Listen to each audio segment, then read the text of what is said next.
Imagine this, you tell your parents you drank 10 bottles of juice, but in truth you only drank 5. So your parents paid for 10 and you and your friends shared the extra money.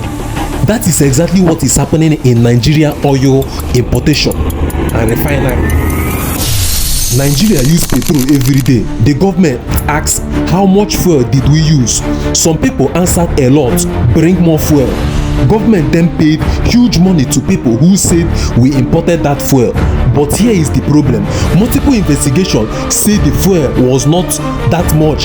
The numbers were bigger, but the fuel never existed. Let's talk facts here, not rumors. Nigeria Senate investigated fuel imports between 2017 and 2018. They found out that Nigeria was told it consumed far more petrol than it was possible. About 5.9 billion liters were allegedly reported over 1 year. That led to an estimated loss of 784 billion naira in loss. That is not social media talk, that is Nigeria Senate reporting, meaning fuel was claimed, money was paid, but the fuel never existed. Then came the EFCC. They investigated fuel subsidy payment. What did they find? Companies collected money for fuel they never delivered. Fake documents were used. Some people were arrested, some were convicted. Money was recovered. In simple words, pay us for fuel. Where is the fuel? It never came. That is the official EFCC record. Now listen very carefully. Imagine only 5 real traders can bring fuel in Nigeria. Suddenly, government gives 100 people license to import fuel. Some had no ship, no depot, no money, not even connection. More license means more people sharing money. Harder to track responsibility, easier to hide fraud. That is why Nigeria heard the term briefcase oil company. Companies on paper, not in real life. Here is the dirty little secret. When Nigeria imports fuel, government pays subsidy, middlemen make money, paper numbers can be manipulated.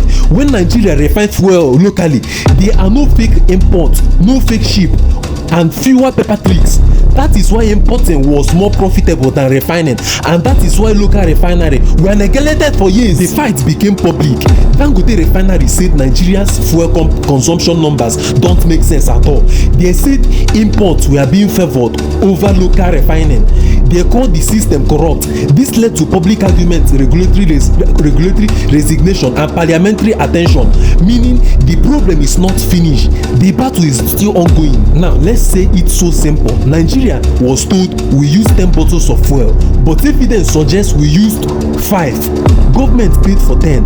The extra money disappeared through license, fake papers, inflated numbers, and powerful middlemen. This is not hatred, this is not gossip.